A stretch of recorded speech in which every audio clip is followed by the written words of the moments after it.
Good afternoon, or is a warm, bright and sunny day. It is Monday the 22nd of May and I'm sat in the reading nook with a cat who's not ours and a nice hot cup of tea. And a parcel to unbox. So let's get this one open. Okay, so the first thing I'm going to pull out, it's a copy of Spawn of Fashion 40th Anniversary Edition role-playing game rulebook. Now, I've done an unboxing of this, I've done a review of this, so I'm not going to talk about this anymore, except to say this is a very unexpected gift for a friend of mine who said he didn't want a copy. So I think he deserves a copy. So if it's not this, what I'm actually going to unbox is this, which is D20 or Die, Memories of Old School Role-Playing Games from Today's Grown-Up Kids, edited by Jim Beard, with Forrest C. Helvie, forward by Jim Zub, and published by Becky Books. So, Roll for Initiative. A secret society once existed across the land.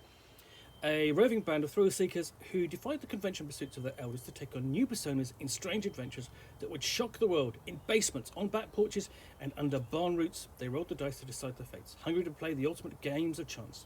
This titanic tome will transfer you back in time to the 1970s and 80s, an era where role-playing games such as Dungeons and Dragons, Champions and Traveller were new and exciting, attracting kids of all ages to draw fire from dragons, battle baneful bad guys, and surf the spaceways, or from the safety of a common card table.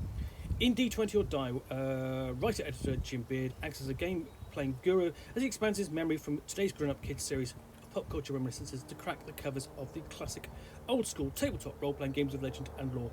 Just watch those His Points adventures. So, Memories of Between Those Kids is a series which you can buy on Amazon, which, to be fair, I'd not heard of. But they do sort of like really talk about, they are nostalgia pieces really about growing up in the 70s and 80s, kind of latchkey kids, and the things that they got up to, their hobbies and pastimes and that sort of thing. But then I was alerted to this book by Matt Forbeck, so thank you very much, Matt, on Twitter, and I thought, oh, I've got to read this, because essentially I think the 1980s, 70s are 40 to 50 years ago now. So we are having that going through that thing of nostalgia for the past, for back in our childhoods, and also for the early days, in this case, of role playing. So what we've had over the past few years is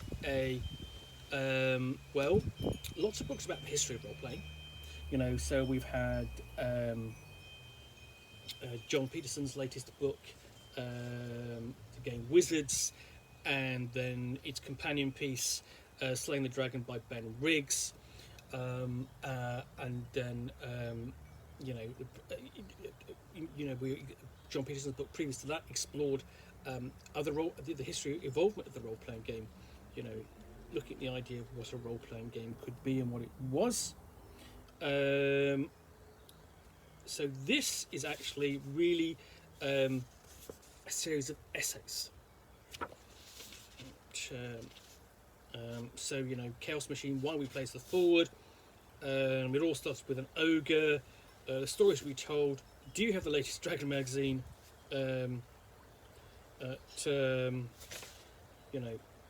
Dungeon Delves and Daydreams, Ghosts of Galaxies, Dungeons and Dragons in the 80s, gaming, New York style, Saturday morning campaigns, and more My Life with Champions. The latest piece, the My Life with Champions, written by the late Darren Watts. So, start with the introduction, quite short, and then we have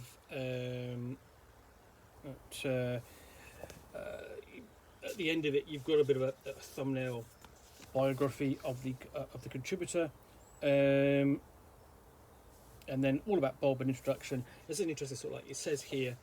For me, this is all about Bob. You're going to see a lot of that in this book. Writers talking about that one guy, the one group that for them, ushered them into the world they were most likely imagined, and it changed their lives. In a way, everybody has their Bob.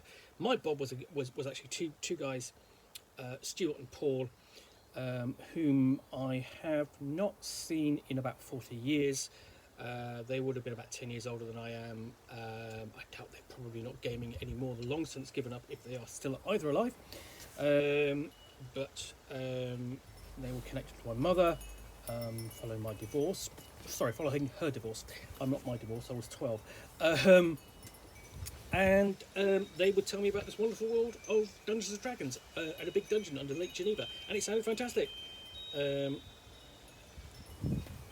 So yeah, there was also one guy who introduced role-playing to the group, or to a player, and spread the news around. I did that at school. I doubt anybody I don't know whether anybody I role-played now still role-plays. But this is illustrated with photos from the period as well. You've got the author, so on there, the editor, and then we're into the first tale.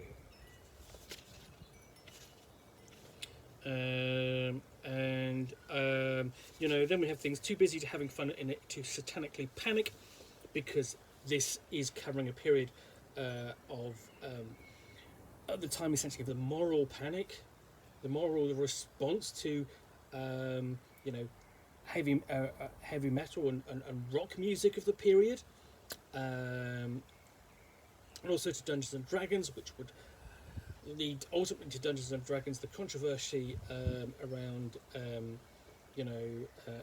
Mothers Against Dungeons and Dragons, and the disappearance of James Dallas Egbert III in 1979, and the ensuing movie Monsters and Mazes.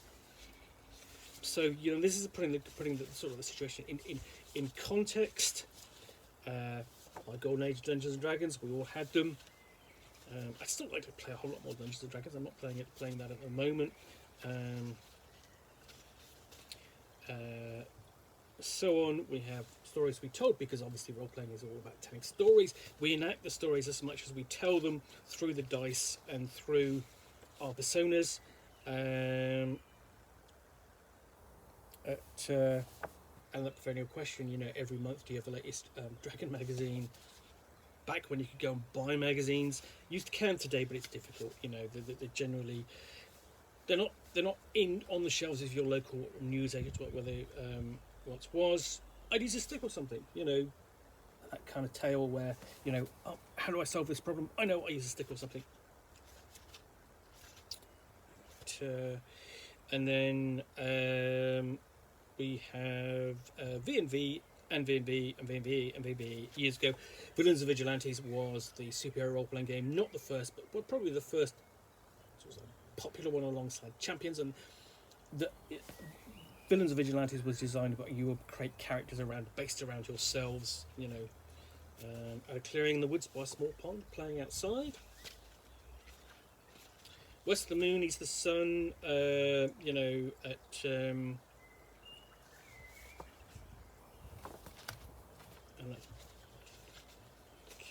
more. So Dungeon Delves and Daydreams, just the joy of getting into Dungeons and Dragons and playing and using your imagination. Steve and I are always fighting just the relationships between groups, unless of course he's talking about Marvel superheroes, and he's always fighting Steve Rogers, Captain America, highs and lows of the gamers, plenty of those.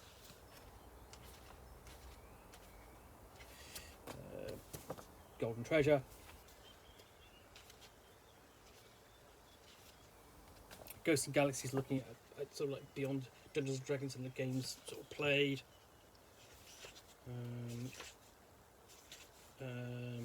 And then Dungeons and Dragons in the 80s, what it was like playing then. Again, putting that in context. And the thing is, this is a very American book. Already mentioned the Satanic Panic, and then you've got gaming New York style. The thing is that sort of like, so this is American, so the experiences that, of course, that I would have had as a gamer would be very different to those players as a gamer. Different cultures, despite similarities of language and culture, but different enough.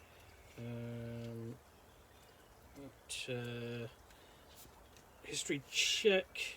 A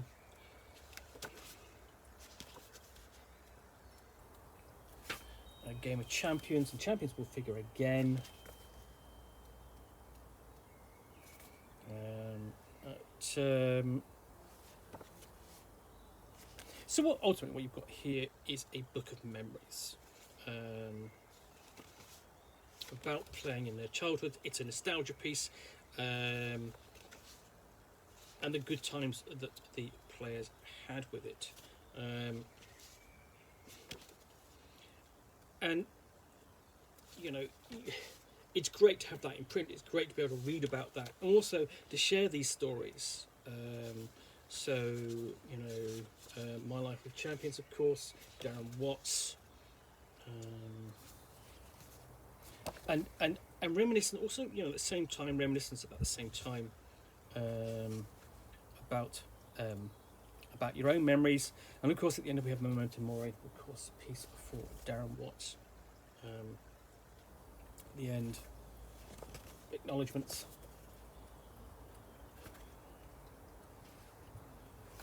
And then an advert for the others, the memories from today's Grown Up Kids series, which deal with the Joe of Joe, memories of America's movable fighting man from today's Grown Up Kids, Running Home to Shadows, memories of TV's first supernatural soap, Rising Sun reruns, memories of Japanese TV shows. So they're not, I mean, you know, they're not as going to be interesting to read, I think, unless you did grow up in that period and you were American. I think this one will probably be more obviously interesting to sort of like a wider gaming audience. So that's why I got it. So yeah, that's D20 or Die, memories of old school role-playing games from today's grown-up kids. Anyway, hope you've enjoyed this unboxing in the Nook. If you have, please do click on the like button down below. And of course, if you've got any comments or feedback, I do appreciate you taking the time to post those.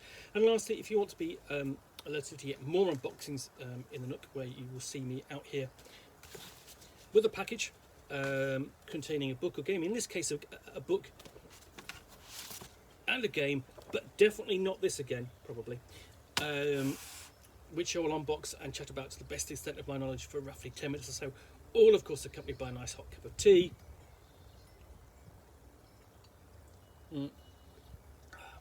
Then please do hit the subscribe button. Thanks again for watching another unboxing of the Nook. Be back again soon with another one. Bye for now.